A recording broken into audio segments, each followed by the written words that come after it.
जो बोले सो निर्भय भगवान वाल्मीकि महाराज की जय।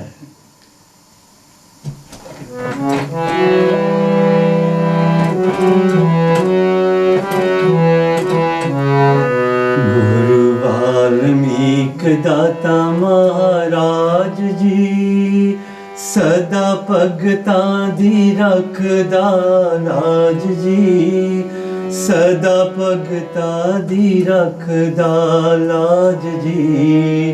गुरु वाल्मीकि दाता महाराज जी।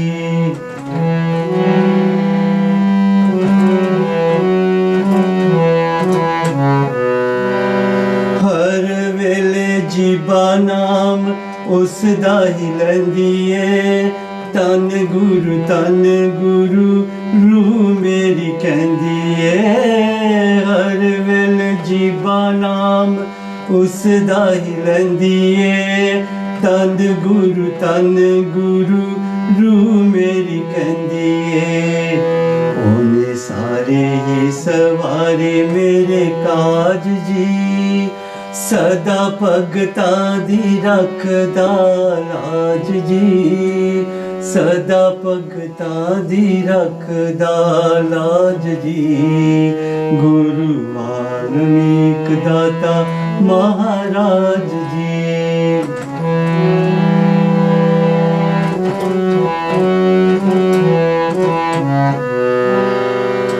चारे पासे छाया ओदे ज्ञान वाला नूर जी, ओह हुंदा पूरा जेड़ा ओनू मंजूर जी।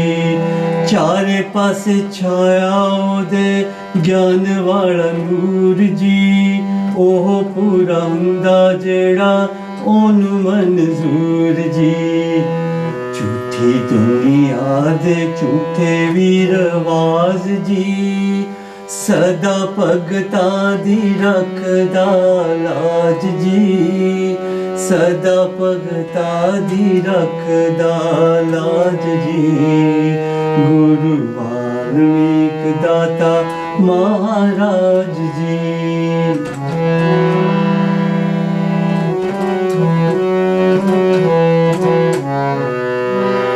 रचना रमैण ओदी जो भी विचारदा, मिले कामयाबी नहीं हो जिंदगी चो हारदा। रचना रमैण ओदी जो भी विचारदा, मिले कामयाबी नहीं हो जिंदगी चो हारदा।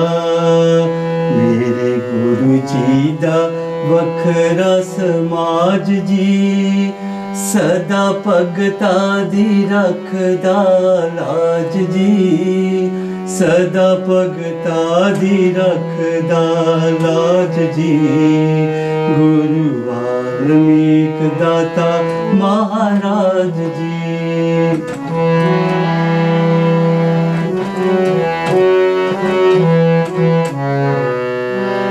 सदा पुरे आई सच हथोहार दी, कोई चीज दीवी ना झूठे संसार दी। सदा बुरे आई सच हथोहार दी, कोई चीज दीवी ना झूठे संसार दी। कर किसे नू ना बंदिया नाराज जी, सदा भगतां दी रखदा लाज जी, सदा भगतां दी रखदा लाज जी। गुरु वाल्मीकि दाता महाराज जी।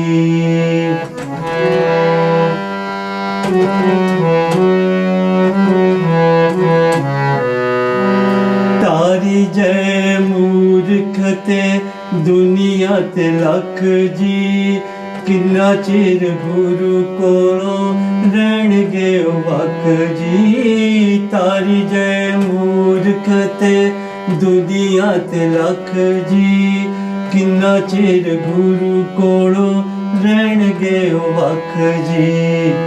आखिर टुटनी आकड़ बजाज जी, सदा भगता दी रखदा लाज जी, सदा भगता दी रखदा लाज जी। गुरु वाल्मीक दाता महाराज जी, गुरु वाल्मीक दाता महाराज जी। जो बोले सो निर्भय, भगवान वाल्मीक महाराज की जय। साध संगत जी, भगवान वाल्मीकि जी की जय। जय गुरुदेव, धन गुरुदेव। ਅੱਜ ਆਪਾਂ ਭਗਵਾਨ ਵਾਲਮੀਕ ਜੀ ਦੇ ਗੁਰਪੁਰਬ ਦੇ ਸੰਬੰਧ ਵਿੱਚ ਸੰਗਤ ਨਾਲ ਵਿਚਾਰਾਂ ਦੀ ਸਾਂਝ ਪਾਵਾਂਗੇ।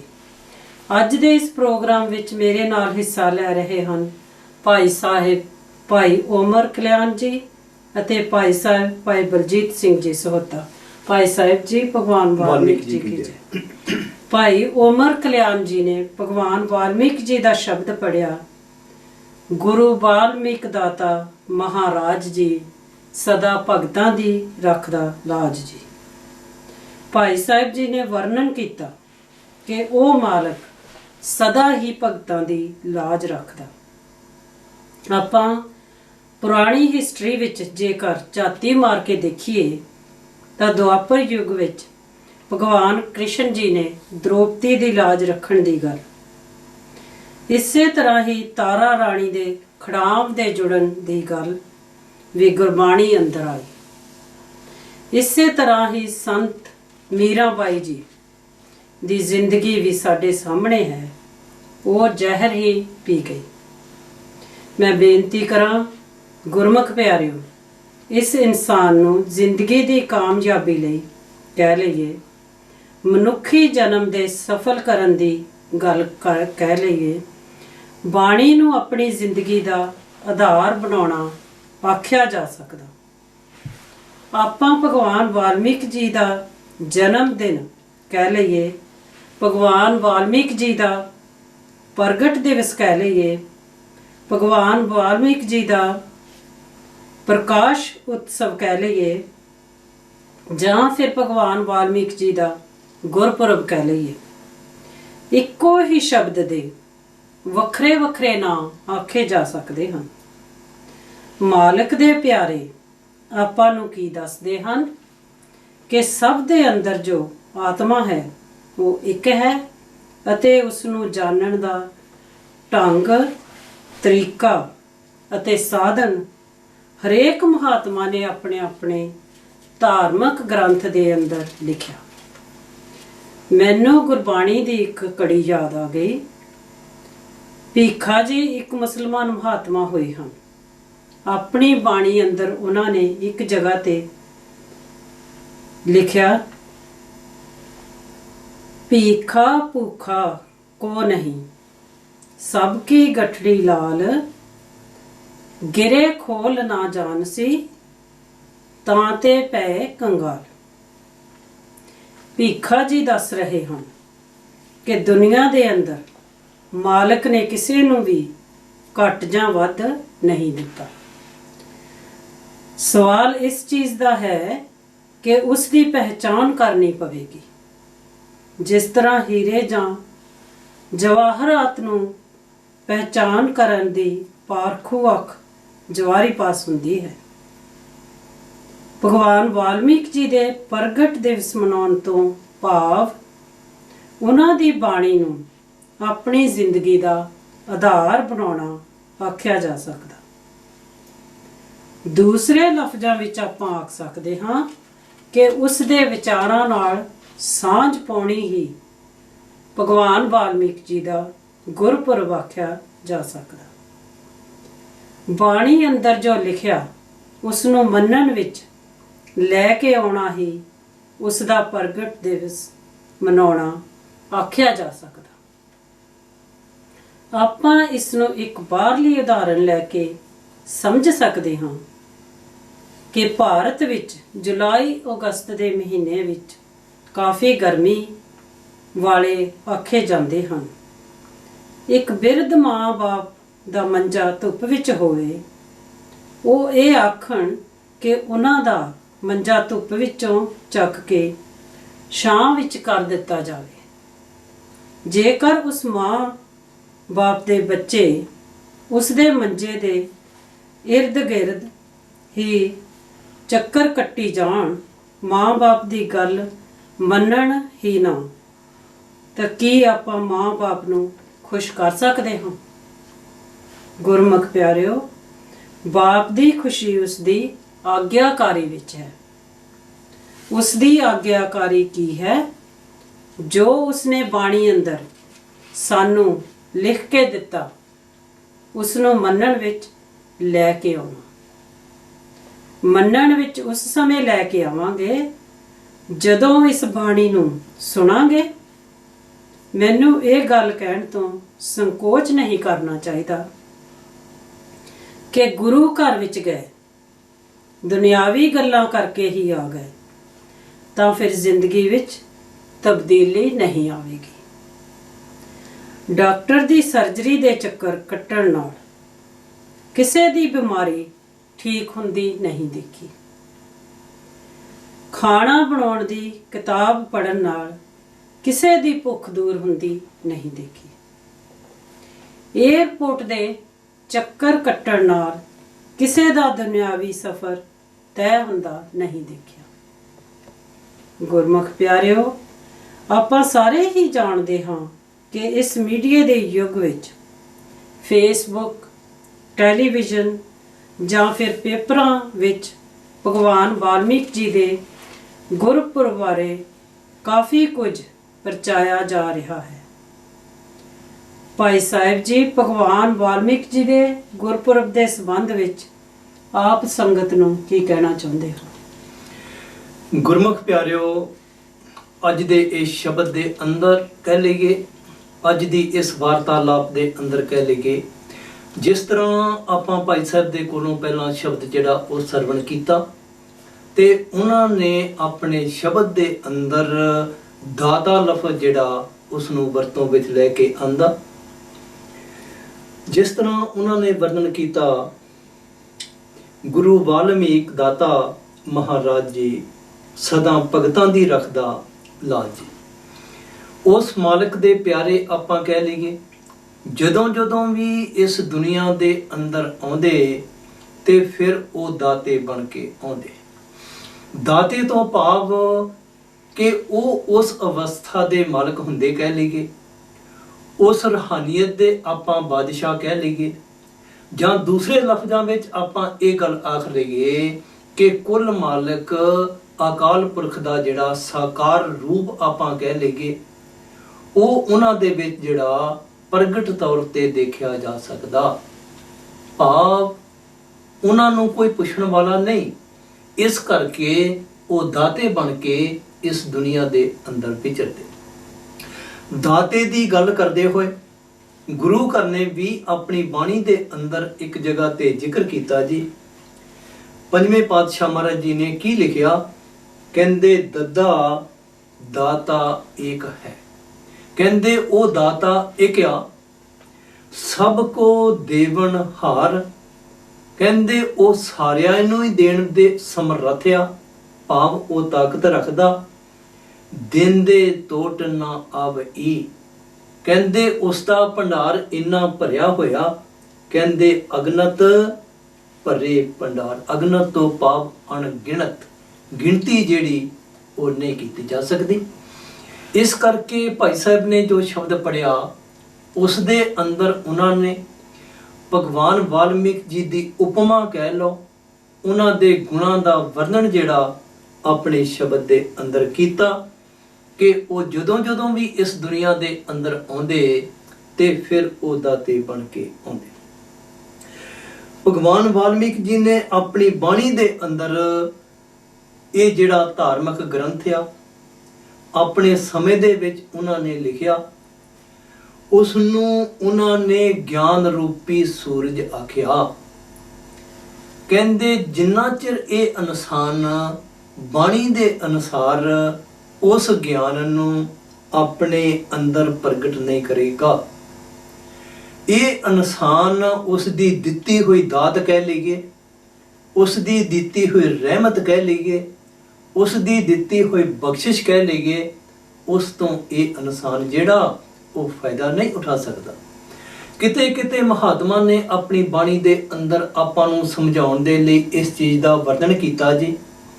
ਜਿਸ ਤਰ੍ਹਾਂ ਗਿਆਨ ਰੂਪੀ ਸੂਰਜ ਦੀ ਗੱਲ ਭਗਵਾਨ ਵਾਲਮੀਕ ਜੀ ਨੇ ਆਪਣੀ ਬਾਣੀ ਦੇ ਅੰਦਰ ਕੀਤੀ, ਇਸੇ ਤਰ੍ਹਾਂ ਗੁਰੂ ਘਰ ਨੇ ਵੀ ਆਪਣੀ ਬਾਣੀ ਦੇ ਅੰਦਰ ਇੱਕ ਜਗ੍ਹਾ ਤੇ ਵਰਣਨ ਕੀਤਾ। ਕਹਿੰਦੇ ਰਾਤੀ ਹੋਵਨ ਕਾਲੀਆਂ, ਕਹਿੰਦੇ ਇਸ ਵਿੱਚ ਕੋਈ ਸ਼ੱਕ ਨਹੀਂ, ਰਾਤ ਦਾ ਅੰਧੇਰਾ ਜਿਹੜਾ ਉਹ ਕਹਿੰਦੇ ਰੋਸ਼ਨੀ ਨੂੰ ਢੱਕ ਦੇਵੇਗਾ। ਰਾਤੀ ਹੋਵਨ ਕਾਲੀਆਂ ਸਫੇਦਾਂ ਸੇਵਨ, ਸਫੇਦਾਂ ਤੋਂ ਭਾਵ ਰੋਸ਼ਨੀ, ਕਹਿੰਦੇ ਉਸ ਨੂੰ ਉਹ ਅੰਧੇਰਾ ਜਿਹੜਾ ਉਹ ਢੱਕ ਦੇਵੇਗਾ। ਦੇਹੋ ਬੱਗਾ ਤਪੇ ਘਣਾ ਕਾਲੇ ਕਾਲੇ ਬਨ, ਕਹਿੰਦੇ ਜਿਸ ਸਮੇਂ ਦਿਨ ਦਾ ਚਾਨਣ ਆਵੇਗਾ, ਰੋਸ਼ਨੀ ਆਵੇਗੀ, ਤੇ ਫਿਰ ਉਹ ਜਿਹੜਾ ਅੰਧੇਰਾ ਨਾ ਉਹ ਆਪਣੇ ਆਪ ਜਿਹੜਾ ਉਹ ਖਤਮ ਹੋ ਜਾਵੇਗਾ। ਇਸੇ ਚੀਜ਼ ਨੂੰ ਭਗਵਾਨ ਵਾਲਮੀਕ ਜੀ ਨੇ ਆਪਣੀ ਮਹਾਨ ਰਚਨਾ ਸ਼੍ਰੀ ਯੋਗ ਵਸ਼ਿਸ਼ਟ ਮਹਾਰਾਮਾਇਣ ਦੇ ਅੰਦਰ ਬਹੁਤ ਸਾਰੇ ਸਰਗਾਂ ਦੇ ਵਿੱਚ ਉਹਨਾਂ ਨੇ ਜ਼ਿਕਰ ਕੀਤਾ ਜੀ ਕਿ ਜਿਸ ਤਰ੍ਹਾਂ ਇੱਕ ਹੋਵੇ ਨਾ ਰੱਸੀ ਤੇ ਉਹ ਪਈ ਹੈਗੀ ਅੰਧੇਰੇ ਦੇ ਵਿੱਚ, ਭਾਵ ਕਿ ਉਸ ਜਿੱਥੇ ਚਾਨਣ ਨਹੀਂ, ਤੇ ਫਿਰ ਉਹ ਰੱਸੀ ਜਿਹੜੀ ਆ ਨਾ ਇਸ ਇਨਸਾਨ ਨੂੰ ਸੱਪ ਦਾ ਭੁਲੇਖਾ ਜਿਹੜੀ ਉਹ ਦੇਵੇਗੀ।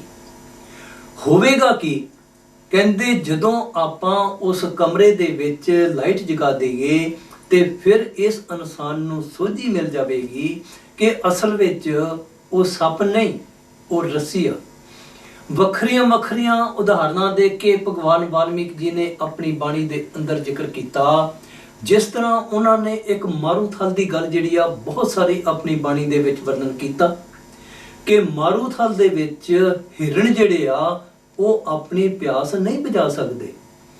ਕਹਿੰਦੇ ਦੁਨੀਆ ਦੀਆਂ ਚੀਜ਼ਾਂ ਜਿਹੜੀਆਂ ਦੱਸਣ ਤੋਂ ਕੀ ਭਾਵ ਕਿ ਉਹਨਾਂ ਦੇ ਵਿੱਚੋਂ ਸਾਰ ਵਸਤੂ ਜਿਹੜੀ ਉਸ ਨੂੰ ਆਪਾਂ ਪ੍ਰਾਪਤ ਜਿਹੜਾ ਉਹ ਨਹੀਂ ਕਰ ਸਕਦੇ। ਇਸ ਕਰਕੇ ਜਿੰਨਾ ਚਿਰ ਇਸ ਇਨਸਾਨ ਨੂੰ ਉਹ ਗਿਆਨ ਰੂਪੀ ਸੂਰਜ ਜਿਹੜਾ ਇਸ ਦੇ ਅੰਦਰ ਪ੍ਰਗਟ ਨਹੀਂ ਹੋਵੇਗਾ ਤੇ ਫਿਰ ਇਸ ਇਨਸਾਨ ਦੇ ਅੰਦਰੋਂ ਜੋ ਰਾਤ ਦਾ ਅੰਧੇਰਾ ਨਾ ਉਹ ਖਤਮ ਨਹੀਂ ਹੋ ਸਕਦਾ। ਇਸ ਕਰਕੇ ਭਗਵਾਨ ਵਾਲਮੀਕ ਜੀ ਦਾ ਪ੍ਰਗਟ ਦਿਵਸ ਕਹਿ ਲਈਏ, ਉਹਨਾਂ ਦਾ ਆਪਾਂ ਗੁਰਪੁਰਬ ਕਹਿ ਲਈਏ, ਪ੍ਰਕਾਸ਼ ਉਤਸਵ ਕਹਿ ਲਈਏ, ਜਿਸ ਤਰ੍ਹਾਂ ਭੈਣ ਜੀ ਜ਼ਿਕਰ ਕਰ ਗਏ, ਇੱਕੋ ਹੀ ਸ਼ਬਦ ਦੇ ਜਿਹੜੇ ਉਹ ਵੱਖਰੇ ਵੱਖਰੇ ਨਾਮ ਜਿਹੜੇ ਉਹ ਆਖੇ ਜਾ ਸਕਦੇ। ਆਪਾਂ ਕੋਈ ਦੋ ਪ੍ਰਮਾਣ ਜਿਹੜੇ ਉਹ ਗੁਰਬਾਣੀ ਦੇ ਵਿੱਚੋਂ ਲਵਾਂਗੇ ਇਸ ਪ੍ਰਗਟ ਦਿਵਸ ਦੇ ਸੰਬੰਧ ਦੇ ਵਿੱਚ, ਇਸ ਪ੍ਰਕਾਸ਼ ਉਤਸਵ ਦੇ ਸੰਬੰਧ ਦੇ ਵਿੱਚ। ਜਿਸ ਤਰ੍ਹਾਂ ਆਪਾਂ ਵਿਚਾਰ ਕਰ ਰਹੇ ਹਾਂ ਬਾਣੀ ਦੀ ਕਸਵੱਟੀ ਦੇ ਅਨੁਸਾਰ ਕਿ ਉਹ ਕੁੱਲ ਮਾਲਕ ਅਕਾਲ ਪੁਰਖ ਕਹਿ ਲਓ, ਰੱਬ ਕਹਿ ਲਓ, ਗੋਡ ਕਹਿ ਲਓ, ਅੱਲਾ ਕਹਿ ਲਓ, ਜਾਂ ਕਿਸੇ ਹੋਰ ਲਫ਼ਜ਼ ਨਾਲ ਆਪਾਂ ਉਸ ਨੂੰ ਯਾਦ ਕਰ ਸਕਦੇ, ਉਹ ਇਨਸਾਨ ਦੇ ਜਾਮੇ ਦੇ ਵਿੱਚ ਇਸ ਦੁਨੀਆ ਦੇ ਅੰਦਰ ਆਵੇਗਾ। ਜਿਸ ਤਰ੍ਹਾਂ ਭਗਵਾਨ ਵਾਲਮੀਕ ਜੀ ਨੇ ਗਿਆਨ ਰੂਪੀ ਸੂਰਜ ਦੀ ਗੱਲ ਕੀਤੀ, ਸਿੱਖ ਧਰਮ ਦੇ ਵੇਦ ਵਿਆਸ ਭਾਈ ਗੁਰਦਾਸ ਜੀ ਨੇ ਆਪਣੀ ਬਾਣੀ ਜਿਹੜੀ ਕਿ ਪੌੜੀ ਨੰਬਰ 27 ਨੰਬਰ ਦੇ ਵਿੱਚ ਉਹਨਾਂ ਨੇ ਜ਼ਿਕਰ ਕੀਤਾ ਜੀ। ਕਹਿੰਦੇ ਸਤਿਗੁਰ ਨਾਨਕ ਪ੍ਰਗਟਿਆ, ਕਹਿੰਦੇ ਗੁਰੂ ਸਾਹਿਬਾਨ ਦੇ ਸੰਬੰਧ ਦੇ ਵਿੱਚ ਉਹਨਾਂ ਨੇ ਜ਼ਿਕਰ ਕੀਤਾ। ਕਹਿੰਦੇ ਸਤਿਗੁਰ ਨਾਨਕ ਪ੍ਰਗਟਿਆ, ਮਿਟੀ ਧੁੰਦ ਜਗ ਚਾਨਣ ਹੋਆ। ਧੁੰਦ ਮਿਟ ਗਈ। ਭਗਵਾਨ ਵਾਲਮੀਕ ਜੀ ਨੇ ਕਿਹਾ ਕਿ ਗਿਆਨ ਰੂਪੀ ਸੂਰਜ ਦੀ ਗੱਲ, ਅੰਧੇਰਾ ਨਹੀਂ ਖਤਮ ਹੋ ਸਕੇਗਾ ਜਿੰਨਾ ਚਿਰ ਗਿਆਨ ਰੂਪੀ ਸੂਰਜ ਪ੍ਰਗਟ ਨਹੀਂ ਹੋਵੇਗਾ। ਭਾਈ ਗੁਰਦਾਸ ਜੀ ਨੇ ਕੀ ਲਿਖਿਆ? ਕਹਿੰਦੇ ਮਿਟੀ ਧੁੰਦ ਜਗ ਚਾਨਣ ਹੋਆ, ਕਹਿੰਦੇ ਜਗ ਦੇ ਵਿੱਚ ਚਾਨਣ ਹੋ ਗਿਆ। ਇਹ ਨਹੀਂ ਕਿ ਬਾਹਰਲਾ ਸੂਰਜ ਉਦੋਂ ਨਹੀਂ ਸੀ ਹੈਗਾ। ਕਹਿੰਦੇ ਅਗਿਆਨਤਾ ਦਾ ਅੰਧੇਰਾ, ਅਗਿਆਨਤਾ ਰੂਪੀ ਧੁੰਦ ਦਾ ਜਿਹੜਾ ਅੰਧੇਰਾ ਨਾ ਉਸ ਸਮੇਂ ਖਤਮ ਹੋਇਆ ਜਦੋਂ ਕਹਿੰਦੇ ਗੁਰੂ ਸਾਹਿਬਾਨ ਨੇ ਬਾਣੀ ਰੂਪੀ ਸੂਰਜ ਜਿਹੜਾ ਇਸ ਦੁਨੀਆ ਦੇ ਅੰਦਰ ਜਿਹੜਾ ਉਹ ਪ੍ਰਗਟ ਕੀਤਾ। ਸਤਿਗੁਰ ਨਾਨਕ ਪ੍ਰਗਟਿਆ, ਮਿਟੀ ਧੁੰਦ ਜਗ ਚਾਨਣ ਹੋਆ, ਜਿਉਂ ਕਰ ਸੂਰਜ ਨਿਕਲਿਆ, ਤਾਰੇ ਛਪੇ ਅੰਧੇਰ ਪਲੋਆ। ਪਲੋਆ ਤੋਂ ਭਾਵ ਖਤਮ ਹੋਣਾ। ਕਹਿੰਦੇ ਜਿਸ ਤਰ੍ਹਾਂ ਸੂਰਜ ਚੜਿਆ, ਤਾਰੇ ਛਿਪ ਗਏ, ਤੇ ਜਿਹੜਾ ਅੰਧੇਰਾ ਸੀ ਉਹ ਕਹਿੰਦੇ ਜੀ ਉਹ ਖਤਮ ਹੋ ਗਿਆ। ਇੱਕ ਪ੍ਰਮਾਣ ਆਪਾਂ ਹੋਰ ਲਵਾਂਗੇ ਬਾਣੀ ਦੇ ਵਿੱਚੋਂ ਭਗਵਾਨ ਵਾਲਮੀਕ ਜੀ ਦੇ ਪ੍ਰਗਟ ਦਿਵਸ ਦੇ ਸੰਬੰਧ ਵਿੱਚ, ਕਿਉਂਕਿ ਆਪਾਂ ਸੰਗਤ ਨਾਲ ਵਿਚਾਰਾਂ ਦੀ ਜਿਹੜੀ ਉਹ ਸਾਂਝ ਪਾ ਰਹੇ ਕਿ ਉਹ ਕੁੱਲ ਮਾਲਕ ਹੀ ਇਨਸਾਨ ਦੇ ਜਾਮੇ ਦੇ ਵਿੱਚ ਇਸ ਦੁਨੀਆ ਦੇ ਅੰਦਰ ਆਉਂਦਾ, ਜਿਸ ਦਾ ਆਪਾਂ ਪ੍ਰਗਟ ਦਿਵਸ ਕਹਿ ਲਈਏ, ਗੁਰਪੁਰਬ ਕਹਿ ਲਈਏ, ਆਉਣ ਵਾਲੇ ਦਿਨਾਂ ਦੇ ਵਿੱਚ ਜਿਹੜਾ ਉਹ ਮਨਾ ਰਿਹਾ। ਕੀ ਫਰਮਾਇਆ ਬਾਣੀ ਅੰਦਰ? ਕਹਿੰਦੇ ਪ੍ਰਗਟਿਓ ਮਰਦ ਅਗੰਮੜਾ ਵਰ ਆਮ ਅਕੇਲਾ ਵਹਾ ਵਹਾ ਗੋਬਿੰਦ ਸਿੰਘ ਆਪੇ ਗੁਰ ਚੇਲਾ। ਕਹਿੰਦੇ ਗੁਰੂ ਤੇ ਚੇਲੇ ਦੀ ਗੱਲ, ਅਗੰਮੜਾ ਤੋਂ ਭਾਵ ਜੋ ਕਿਸੇ ਦੇ ਡਰ ਤੋਂ ਰਹਿਤ ਜਿਹੜਾ ਉਸ ਪ੍ਰਮਾਤਮਾ ਵਾਸਤੇ ਵਰਤਿਆ ਕਿ ਉਹ ਪ੍ਰਮਾਤਮਾ ਹੀ ਇਨਸਾਨ ਦੇ ਜਾਮੇ ਦੇ ਵਿੱਚ ਇਸ ਦੁਨੀਆ ਦੇ ਅੰਦਰ ਜਿਹੜਾ ਉਹ ਆਉਂਦਾ। ਆਪਾਂ ਭਗਵਾਨ ਵਾਲਮੀਕ ਜੀ ਦੇ ਜਿਸ ਤਰ੍ਹਾਂ ਆਪਾਂ ਕਹਿ ਲਈਏ ਜੀ ਕਿ ਗੁਰਪੁਰਬ ਦੇ ਸੰਬੰਧ ਵਿੱਚ ਥੋੜੇ ਜਿਹੇ ਸਮੇਂ ਦੀ ਜੇਕਰ ਆਪਾਂ ਗੱਲ ਕਰ ਲਈਏ ਤੇ ਕਿਸੇ ਇਤਿਹਾਸਕਾਰ ਨੇ, ਬੇਸ਼ੱਕ ਆਪਾਂ ਇਹ ਕਹਿ ਸਕਦੇ ਕਿ ਵੀ ਵਕਤੀ ਤੌਰ ਤੇ ਉਹਨਾਂ ਨੇ ਉਸ ਸਮੇਂ ਨੂੰ ਜਿਹੜਾ ਉਹ ਮੱਦੇ ਨਜ਼ਰ ਰੱਖਿਆ, ਲੇਕਿਨ ਸਤਿਗੁਰੂ ਕਬੀਰ ਸਾਹਿਬ ਜੀ ਦੀ ਜਿਹੜੀ ਜਨਮ ਤਰੀਕ ਹੈ ਨਾ, ਉਸ ਦੇ ਬਾਰੇ ਅੱਜ ਤੱਕ ਵੀ ਵਿਦਵਾਨ ਜਿਹੜੇ ਉਹਨਾਂ ਦੇ ਵਿੱਚ ਮਤਭੇਦ ਜਿਹੜਾ ਉਹ ਆਖਿਆ ਜਾ ਸਕਦਾ। ਇਸੇ ਤਰ੍ਹਾਂ ਸਤਿਗੁਰੂ ਰਵਿਦਾਸ ਜੀ ਦੀ ਜੇਕਰ ਆਪਾਂ ਬੜੇ ਥੋੜੇ ਸਮੇਂ ਦੀ ਗੱਲ ਆ, ਕੋਈ 600 ਸਾਲ ਦੀ ਲਾ ਲਓ, 650 ਦੀ ਲਾ ਲਓ, ਜਾਂ ਇਸ ਤੋਂ ਥੋੜਾ ਜਿਹਾ ਵੱਧ ਲਾ ਲਓ ਸਮਾਂ, ਲੇਕਿਨ ਸਤਿਗੁਰੂ ਰਵਿਦਾਸ ਜੀ ਨੇ ਆਪਣੀ ਰਚਨਾਵਾਂ ਦੇ ਵਿੱਚ ਕਿਤੇ ਆਪਣੀ ਜਿਹੜੀ ਉਮਰ ਆਨਾ ਕਹਿ ਲਓ, ਜਨਮ ਤਰੀਕ ਕਹਿ ਲਓ, ਉਸ ਦਾ ਜ਼ਿਕਰ ਜਿਹੜਾ ਉਹ ਨਹੀਂ ਕੀਤਾ। ਚਰਨਦਾਸ ਕੁਰੀਲ ਜੀ ਇੱਕ ਹੋਏ ਜੀ, ਉਹਨਾਂ ਦੀ ਲਿਖਤ ਅਨੁਸਾਰ ਆਪਾਂ ਇਹ ਜਿਹੜਾ ਫਰਵਰੀ ਵਿੱਚ ਉਹਨਾਂ ਦਾ ਗੁਰਪੁਰਬ ਮਨਾਉਂਦੇ ਆ ਨਾ, ਜਾਂ ਪ੍ਰਕਾਸ਼ ਉਤਸਵ ਦੀ ਆਪਾਂ ਗੱਲ ਕਰ ਲਈਏ, ਇਹ ਉਹਨਾਂ ਦੀ ਲਿਖਤ ਦੇ ਅਨੁਸਾਰ ਜਿਹੜਾ ਉਹ ਆਖਿਆ ਜਾ ਸਕਦਾ। ਇਸੇ ਤਰ੍ਹਾਂ ਭਗਵਾਨ ਵਾਲਮੀਕ ਜੀ ਤ੍ਰੇਤਾ ਯੁੱਗ ਦੇ ਅੰਦਰ ਆਏ ਤੇ ਵਿਦਵਾਨਾਂ ਦੇ ਅੰਦਰ ਮਤਭੇਦ ਜਿਹੜਾ ਆਉਣਾ ਕੁਦਰਤੀ ਗੱਲ ਆ, ਲੇਕਿਨ ਸਾਰ ਵਸਤੂ ਆਪਾਂ ਇਸ ਚੀਜ਼ ਨੂੰ ਲੈਣੀ ਕਿ ਬਈ ਉਹਨਾਂ ਦੀ ਬਾਣੀ ਜਿਹੜੀ ਆ ਨਾ ਉਹ ਆਪਾਂ ਨੂੰ ਕੀ ਸਿੱਖਿਆ ਦਿੰਦੀ। ਇੱਕ ਦੁਨਿਆਵੀ ਤੌਰ ਤੇ ਆਪਾਂ ਗੱਲ ਕਰਾਂਗੇ, ਜਿਸ ਤਰ੍ਹਾਂ ਆਪਾਂ ਆਖ ਲਈਏ ਕਿ ਵੀ ਆਪਾਂ ਡਾਕਟਰ ਦੇ ਪਾਸ ਜਾਈਏ ਤੇ ਕਦੇ ਆਪਾਂ ਉਸ ਦੀ ਜਨਮ ਤਰੀਕ ਨਹੀਂ ਪੁੱਛਦੇ, ਸਿੰਪਲ ਗੱਲ। ਇਸੇ ਤਰ੍ਹਾਂ ਕਈ ਵਾਰੀ ਸਾਨੂੰ ਵੀ ਇਹੋ ਜਿਹੇ ਇਨਸਾਨ ਜਿਹੜੇ ਉਹ ਮਿਲ ਜਾਂਦੇ, ਕਹਿੰਦੇ ਜੀ ਕਾਫੀ ਲੰਬੇ ਸਮੇਂ ਤੋਂ ਤੁਸੀਂ ਵੀ ਭਗਵਾਨ ਵਾਲਮੀਕ ਜੀ ਦੇ ਸੰਬੰਧ ਵਿੱਚ ਕਾਂਸ਼ੀ ਟੈਲੀਵਿਜ਼ਨ ਦੇ ਮੀਡੀਆ ਰਾਹੀਂ ਗੱਲਬਾਤ ਜਿਹੜੀ ਉਹ ਕਰ ਰਹੇ ਤੇ ਸਾਨੂੰ ਕੋਈ ਉਹਨਾਂ ਦੇ ਬਾਰੇ ਦੱਸੋ ਕਿ ਬਈ ਇਸ ਤੋਂ ਉਹਨਾਂ ਦੀ ਜਨਮ ਤਰੀਕ ਜਾਂ ਜਨਮ ਦਿਨ ਜਾਂ ਜਿਸ ਤਰ੍ਹਾਂ ਆਪਾਂ ਕਹਿ ਰਹੇ ਉਸ ਦੇ ਸੰਬੰਧ ਵਿੱਚ। ਤੇ ਸਿੰਪਲ ਗੱਲ ਆ ਕਿ ਬਈ ਤੁਸੀਂ ਇਸ ਤਰ੍ਹਾਂ ਕਰੋ ਕਿ ਇਸ ਮਨ ਦੇ ਦਾਇਰੇ ਤੋਂ ਉੱਪਰ ਚਲੇ ਜਾਓ, ਮਹਾਤਮਾ ਦੇ ਦੱਸਣ ਅਨੁਸਾਰ। ਨਹੀਂ ਜਾਓਗੇ, ਵਾਦ ਵਿਵਾਦ ਦੇ ਵਿੱਚ ਸਾਰੀ ਜ਼ਿੰਦਗੀ ਲੱਗੇ ਰਹੋਗੇ, ਲੇਕਿਨ ਆਪਾਂ ਜਿਹੜੇ ਉਸ ਤੋਂ ਫਾਇਦਾ ਜਿਹੜਾ ਉਹ ਨਹੀਂ ਉਠਾ ਸਕਦੇ। ਇਨਸਾਨ ਦੇ ਜਾਮੇ ਵਿੱਚ ਆਉਣ ਦੀ ਗੱਲ, ਇਸ ਸੰਸਾਰ ਦੇ ਵਿੱਚ ਜਨਮ ਲੈਣ ਦੀ ਗੱਲ ਜਿਹੜੀ ਸੀ ਜਾਂ ਨਹੀਂ, ਹਰੇਕ ਇਨਸਾਨ ਦਾ ਆਪਣਾ ਆਪਣਾ ਵਿਚਾਰ ਜਿਹੜਾ ਉਸ ਨੂੰ ਆਖਿਆ ਜਾ ਸਕਦਾ, ਲੇਕਿਨ ਗੁਰਬਾਣੀ ਜਿਹੜੀ ਉਹ ਆਪਾਂ ਨੂੰ ਇਸ ਚੀਜ਼ ਬਾਰੇ ਇਸ਼ਾਰਾ ਕਰੇਗੀ। ਮੁਸਲਮਾਨ ਮਹਾਤਮਾ ਬੁੱਲੇ ਸ਼ਾਹ ਜੀ ਹੋਏ, ਕਹਿੰਦੇ ਜੀ ਮੌਲਾ ਆਦਮੀ ਬਣ ਆਇਆ। ਆਪਾਂ ਕੋਈ 3-4 ਐਗਜ਼ਾਮਪਲ ਜਿਹੜੀਆਂ ਉਹ ਲਵਾਂਗੇ। ਸਤਿਗੁਰੂ ਰਵਿਦਾਸ ਜੀ ਨੇ ਕਿਹਾ ਕਿ ਤੋਹੀ ਮੋਹੀ ਮੋਹੀ ਤੋਹੀ ਅੰਤਰ ਕੈਸਾ, ਕਹਿੰਦੇ ਉਸ ਦੇ ਵਿੱਚ ਤੇ ਮੇਰੇ ਵਿੱਚ ਕੋਈ ਵੀ ਭਿੰਨ ਔਰ ਭੇਦ ਨਹੀਂ। ਸਤਿਗੁਰੂ ਕਬੀਰ ਸਾਹਿਬ ਮਹਾਰਾਜ ਜੀ ਨੇ ਆਪਣੀ ਬਾਣੀ ਵਿੱਚ ਇਸ ਚੀਜ਼ ਦਾ ਇਸ਼ਾਰਾ ਦਿੱਤਾ। ਸੰਤ ਸਤਿਗੁਰੂ ਨਾਮਦੇਵ ਜੀ ਨੇ ਵੀ ਆਪਣੀ ਬਾਣੀ ਦੇ ਵਿੱਚ ਨਾਮੇ ਨਾਰਾਇਣ ਨਾਹੀ ਭੇਦ ਕਹਿ ਕੇ ਵਰਣਨ ਕੀਤਾ। ਇਸੇ ਤਰ੍ਹਾਂ ਗੁਰੂ ਘਰ ਨੇ ਵੀ ਆਪਣੀ ਬਾਣੀ ਦੇ ਅੰਦਰ ਇਸ ਚੀਜ਼ ਦੇ ਪ੍ਰਤੀ ਇਸ਼ਾਰਾ ਕੀਤਾ। ਦੱਸਣ ਤੋਂ ਕੀ ਭਾਵ ਕਿ ਉਹ ਕੁੱਲ ਮਾਲਕ ਅਕਾਲ ਪੁਰਖ ਹੀ ਇਨਸਾਨ ਦੇ ਜਾਮੇ ਦੇ ਅੰਦਰ ਇਸ ਸੰਸਾਰ ਦੇ ਅੰਦਰ ਆਵੇਗਾ। ਦੂਸਰੀ ਚੀਜ਼, ਜਿਸ ਤਰ੍ਹਾਂ ਆਪਾਂ ਭਗਵਾਨ ਵਾਲਮੀਕ ਜੀ ਦੇ ਪ੍ਰਗਟ ਦਿਵਸ ਦੇ ਸੰਬੰਧ ਵਿੱਚ ਕਹਿ ਲਈਏ, ਉਹਨਾਂ ਦੇ ਗੁਰਪੁਰਬ ਦੇ ਸੰਬੰਧ ਵਿੱਚ ਗੱਲ ਕਰ ਰਹੇ, ਬਾਣੀ ਜਿਹੜੀ ਉਸ ਦਾ ਇਨਸਾਨੀ ਜਾਮੇ ਦੇ ਵਿੱਚ ਇਸ ਸੰਸਾਰ ਦੇ ਉੱਪਰ ਆਉਣਾ, ਇਸ ਗੱਲ ਦੀ ਜਿਹੜੀ ਉਹ ਸ਼ਹਾਦਤ ਦੇਵੇਗਾ, ਗਵਾਹੀ ਦੇਵੇਗਾ। ਗੁਰਬਾਣੀ ਕੀ ਦੱਸਦੀ? ਕਹਿੰਦੇ ਜਨਮ ਮਰਨ ਦੋ ਮੇ ਨਾਹੀ ਜਨ ਪਰ ਉਪਕਾਰੀ ਆਏ। ਕਹਿੰਦੇ ਉਹ ਜਨਮ ਤੇ ਮਰਨ ਵਿੱਚ ਨਹੀਂ ਆਉਂਦਾ, ਲੇਕਿਨ ਆਪਾਂ ਆਪਣੀਆਂ ਅੱਖਾਂ ਨਾਲ ਵੇਖਦੇ ਕਿ ਬਈ ਉਹ ਸਾਡੇ ਵਰਗਾ ਸਰੀਰ ਲੈ ਕੇ ਆਉਂਦਾ। ਇੱਥੇ ਆਪਾਂ ਥੋੜੇ ਜਿਹੇ ਜਿਹੜਾ ਉਹ ਵਿਚਾਰ ਕਰਾਂਗੇ ਕਰਮਾਂ ਦੇ ਸਿਧਾਂਤ ਦੀ ਗੱਲ, ਕਿ ਦੁਨੀਆ ਦੇ ਜਿਹੜੇ ਜੀਵ ਆ ਉਹਨਾਂ ਉੱਪਰ ਕਰਮਾਂ ਦਾ ਕਾਨੂੰਨ ਲਾਗੂ ਹੋਵੇਗਾ, ਲੇਕਿਨ ਉਹ ਮਾਲਕ ਦੇ ਜਿਹੜੇ ਪਿਆਰੇ ਆ ਨਾ, ਇਸ ਕਰਕੇ ਆਪਾਂ ਉਹਨਾਂ ਦਾ ਜਿਹੜਾ ਉਹ ਗੁਰਪੁਰਬ ਕਹਿੰਦੇ, ਪ੍ਰਗਟ ਦਿਵਸ ਕਹਿੰਦੇ, ਕਿਉਂਕਿ ਉਹ ਉਸ ਮਾਲਕ ਦੇ ਵਿੱਚ ਅਭੇਦ ਕਹਿ ਲਈਏ, ਮਾਲਕ ਉਹਨਾਂ ਦੇ ਵਿੱਚ ਪ੍ਰਗਟ ਕਹਿ ਲਈਏ, ਹੈ ਹਰੇਕ ਇਨਸਾਨ ਦੇ ਅੰਦਰ, ਲੇਕਿਨ ਦੂਸਰਿਆਂ ਦੇ ਅੰਦਰ ਉਸ ਨੂੰ ਆਪਾਂ ਜਿਹੜਾ ਉਹ ਗੁਪਤ ਆਖ ਸਕਦੇ। ਭੈਣ ਜੀ ਗੁਰਬਾਣੀ ਦੇ ਵਿੱਚੋਂ ਇੱਕ ਥੋੜਾ ਜਿਹਾ ਹਵਾਲਾ ਦੇ ਕੇ ਭੀਖਣ ਜੀ ਦੀ ਬਾਣੀ ਲੈ ਕੇ ਕਿ ਭੀਖਾ ਭੂਖਾ ਕੋ ਨਹੀਂ ਸਭ ਕੀ ਗਠੜੀ ਲਾਲ। ਉਸ ਮਾਲਕ ਨੇ ਕਿਸੇ ਨੂੰ ਕੋਈ ਵੱਧ ਜਾਂ ਜਿਹੜਾ ਉਹ ਘੱਟ ਜਿਹੜਾ ਉਹ ਨਹੀਂ ਦਿੱਤਾ, ਲੇਕਿਨ ਪਹਿਚਾਣ ਦੀ ਗੱਲ ਜਿਸ ਤਰ੍ਹਾਂ ਆਪਾਂ ਆਖ ਲਈਏ ਕਿ ਉਹ ਜਵਾਹਰੀ ਦੀ ਗੱਲ ਕਰ ਗਏ ਕਿ ਇੱਕ ਜਵਾਹਰੀ ਜਿਹੜਾ ਨਾ ਉਸ ਦੀ ਜਿਹੜੀ ਪਾਰਖੂ ਨਜ਼ਰ ਆ ਨਾ ਉਹ ਉਸ ਦੇ ਨਾਲ ਪਰਖ ਕਰ ਲਵੇਗਾ।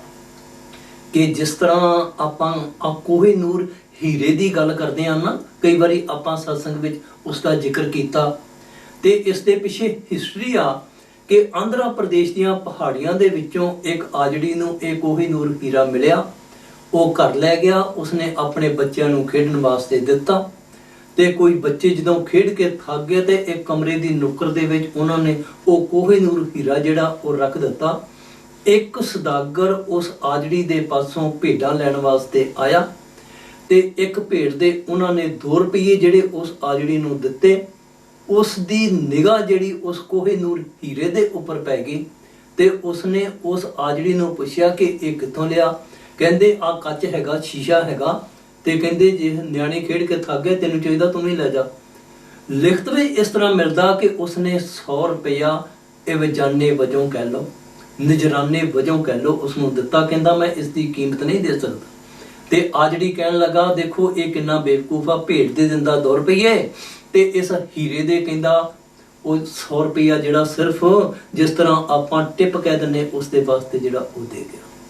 ਦੱਸਣ ਤੋਂ ਕੀ ਭਾਵ ਕਿ ਇਸ ਬਾਣੀ ਨੂੰ ਜੇਕਰ ਆਪਾਂ ਪਾਰਖੂ ਨਿਗਾਹ ਨਾਲ ਦੇਖਾਂਗੇ, ਭਗਵਾਨ ਵਾਲਮੀਕ ਜੀ ਦੇ ਪ੍ਰਗਟ ਦਿਵਸ ਮਨਾਉਣ ਤੋਂ ਭਾਵ ਕਿ ਉਸ ਦੀ ਜੋ ਬਾਣੀ ਕਹਿੰਦੀ ਆ ਨਾ ਆਪਾਂ ਨੂੰ ਗੱਲ, ਜਿੰਨਾ ਚਿਰ ਇਹ ਇਨਸਾਨ ਉਸ ਨੂੰ ਆਪਣੀ ਜ਼ਿੰਦਗੀ ਦਾ ਆਧਾਰ ਨਹੀਂ ਬਣਾਵੇਗਾ, ਜ਼ਿੰਦਗੀ ਵਿੱਚ ਤਬਦੀਲੀ ਨਹੀਂ ਆ ਸਕਦੀ।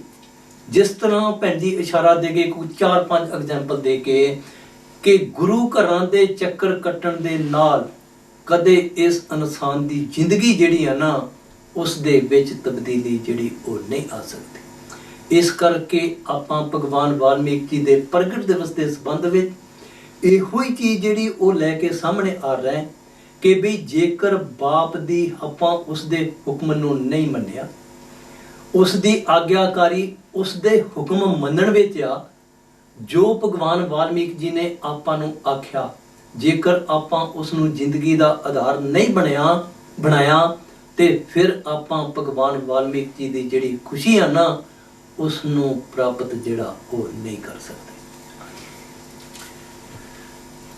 ਗੁਰਮੁਖ ਪਿਆਰਿਓ, ਉਸ ਮਾਲਕ ਦੀ ਦਇਆ ਦੇ ਪਾਤਰ ਬਣਨ ਲਈ ਆਖ ਲਈਏ, ਉਸ ਮਾਲਕ ਦੇ ਆਸ਼ੀਰਵਾਦ ਪ੍ਰਾਪਤ ਕਰਨ ਲਈ ਆਖ ਲਈਏ, ਆਪਾਂ ਨੂੰ ਉਸ ਦੇ ਗੁਣਾਂ ਨਾਲ ਸਾਂਝ ਪਾਉਣੀ ਪਵੇਗੀ। ਮੈਨੂੰ ਇੱਕ ਗੁਰਬਾਣੀ ਦੀ ਇੱਕ ਕੜੀ ਯਾਦ ਆ ਗਈ।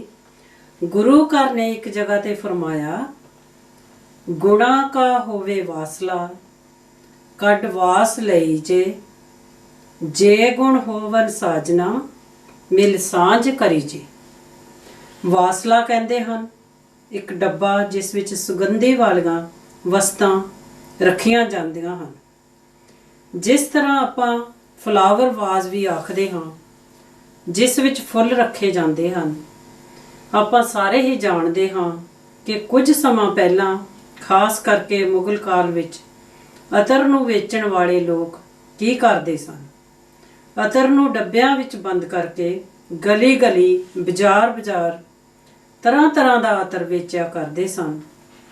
ਜਿਸ ਲੱਕੜ ਦੇ ਡੱਬੇ ਵਿੱਚ ਇਹ ਅਤਰ ਦੀਆਂ ਸ਼ੀਸ਼ੀਆਂ ਰੱਖੀਆਂ ਜਾਂਦੀਆਂ ਸਨ, ਉਸ ਡੱਬੇ ਵਿੱਚੋਂ ਅਤਰ ਦੀ ਖੁਸ਼ਬੂ ਦੀਆਂ ਲਪਟਾਂ ਨਿਕਲਦੀਆਂ ਸਨ। ਅਤਰ ਵੇਚਣ ਵਾਲਾ ਜਿਸ ਗਲੀ ਵਿੱਚੋਂ ਵੀ ਲੰਘਦਾ ਜਾਂ ਜਿਸ ਬਾਜ਼ਾਰ ਵਿੱਚ ਵੀ ਬੈਠਾ ਹੁੰਦਾ ਸੀ, ਅਤਰ ਦੀ ਇਹ ਸੁਗੰਧੀ ਚਾਰੇ ਪਾਸੇ ਫੈਲ ਜਾਂਦੀ ਸੀ ਅਤੇ ਹਰ ਲੰਘਣ ਵਾਲਾ ਰਾਹੀ ਜਾਂ ਯਾਤਰੂ ਉਸ ਸੁਗੰਧੀ ਨਾਲ ਭਰਪੂਰ ਹੋ ਜਾਂਦਾ ਸੀ। ਗੁਰੂ ਘਰ ਨੇ ਅੱਗੇ ਚੱਲ ਕੇ ਫਰਮਾਇਆ, ਸਾਂਝ ਕਰੀ ਜੇ ਗੁਣਾ ਕੇਰੀ, ਛੋੜ ਅਵਗੁਣ ਚੱਲੀਏ। ਭਾਈ ਸਾਹਿਬ ਜੀ ਭਗਵਾਨ ਵਾਲਮੀਕ ਜੀ ਦੇ ਪ੍ਰਗਟ ਦਿਵਸ ਦੇ ਇਹਨਾਂ ਅਵਗੁਣਾਂ ਨੂੰ ਛੱਡਣ ਬਾਰੇ ਆਪ ਸੰਗਤ ਨੂੰ ਇਸ ਬਾਰੇ ਕੀ ਕਹਿਣਾ ਚਾਹੁੰਦੇ ਹੋ? ਗੁਰਮੁਖ ਪਿਆਰਿਓ, ਸਮਾਂ ਆਪਣੀ ਰਫ਼ਤਾਰ ਨਾਲ ਤੁਰਿਆ ਜਾ ਰਿਹਾ। ਆਪਾਂ ਵਿਚਾਰ ਕਰ ਰਹੇ ਭਗਵਾਨ ਵਾਲਮੀਕ ਜੀ ਦੇ ਪ੍ਰਗਟ ਦਿਵਸ ਦੇ ਸੰਬੰਧ ਦੇ ਵਿੱਚ। ਜਿਸ ਤਰ੍ਹਾਂ ਭੈਣ ਜੀ ਗੁਰਬਾਣੀ ਦੇ ਵਿੱਚੋਂ ਆਸਰਾ ਲੈ ਕੇ ਇੱਕ ਕੜੀ ਉਹਨਾਂ ਨੇ ਵਰਣਨ ਕੀਤੀ, ਗੁਣਾ ਕਾ ਹੋਵੇ ਵਾਸਲਾ ਕੱਢ ਵਾਸ ਲਈਜੇ। ਕਹਿੰਦੇ ਉਸ ਵਾਸ ਨੂੰ ਆਪਾਂ ਪ੍ਰਾਪਤ ਕਰਨਾ, ਉਸ ਦੇ ਗੁਣਾਂ ਦੇ ਨਾਲ ਆਪਾਂ ਸਾਂਝ ਪਾਉਣੀ। ਜੇਕਰ ਆਪਾਂ ਉਸ ਦੇ ਗੁਣਾਂ ਦੇ ਨਾਲ ਸਾਂਝ ਨਹੀਂ ਪਾਈ ਤੇ ਫਿਰ ਆਪਾਂ ਉਸ ਦੇ ਪ੍ਰਗਟ ਦਿਵਸ ਜਿਹੜਾ ਕਹਿ ਲਈਏ, ਉਸ ਦਾ ਗੁਰਪੁਰਬ ਆਪਾਂ ਕਹਿ ਲਈਏ, ਉਸ ਤੋਂ ਫਾਇਦਾ ਜਿਹੜਾ ਉਹ ਨਹੀਂ ਉਠਾ ਸਕਦੇ। ਬਾਣੀ ਜਿਹੜੀ ਉਸ ਨੂੰ ਆਪਾਂ ਜ਼ਿੰਦਗੀ ਦੇ ਨਾਲ ਕਿਉਂ ਕੰਪੇਅਰ ਕਰ ਰਹੇ? ਆਪਾਂ ਆ ਬਾਹਰਲੀ ਦੁਨੀਆ ਦੀ ਆਪਾਂ ਗੱਲ ਕਰ ਲੈਂਦੇ ਜੀ ਕਿ ਜੇਕਰ ਆਪਣੇ ਵਿਚਾਰਾਂ ਦੀ ਸਾਂਝ ਦੀ ਜਿਸ ਤਰ੍ਹਾਂ ਬਾਣੀ ਦੇ ਅਨੁਸਾਰ ਇਹਨਾਂ ਨੇ ਜ਼ਿਕਰ ਕੀਤਾ ਕਿ ਬਈ ਉਹ ਗੱਲ ਬਣੀ ਨਹੀਂ ਨਾ, ਤੇ ਫਿਰ ਆਪਾਂ ਉਸ ਦੇ ਨਾਲ ਮਿੱਤਰਤਾ ਜਿਹੜੀ ਉਹ ਨਹੀਂ ਪਾ ਸਕਦੇ। ਦੁਨਿਆਵੀ ਤੌਰ ਤੇ ਆਪਾਂ ਦੇਖੀਏ ਕਿ ਜੇਕਰ ਬਈ ਆਪਣਾ ਕੋਈ ਦੋਸਤ ਹੋਵੇ, ਉਸ ਦੇ ਵਿਚਾਰਾਂ ਨਾਲ ਆਪਣੀ ਸਾਂਝ ਨਹੀਂ, ਤੇ ਫਿਰ ਉਹ ਦੋਸਤੀ ਜ਼ਿਆਦਾ ਚਿਰ ਕਾਇਮ ਨਹੀਂ ਰਹਿ ਸਕਦੀ। ਆਪਾਂ ਆਪਣੇ ਪਰਿਵਾਰਕ ਜੀਵਨ ਦੀ ਗੱਲ ਕਰ ਲੈਂਦੇ ਕਿ ਜੇਕਰ ਪਰਿਵਾਰਕ ਜੀਵਨ ਦੇ ਵਿੱਚ ਵੀ ਜੀਵਨ ਸਾਥੀ ਦੇ ਨਾਲ ਜਿਹੜੇ ਆਪਣੇ ਵਿਚਾਰਾਂ ਦੀ ਸਹਿਮਤੀ ਨਹੀਂ, ਤੇ ਆਪਾਂ ਕੀ ਦੇਖਦੇ ਕਿ ਫਿਰ ਉਹ ਰਿਸ਼ਤਾ ਜਿਹੜਾ ਉਹ ਜ਼ਿਆਦਾ ਅਰਸਾ ਕਾਇਮ ਜਿਹੜਾ ਉਹ ਨਹੀਂ ਰਹਿ ਸਕਦਾ।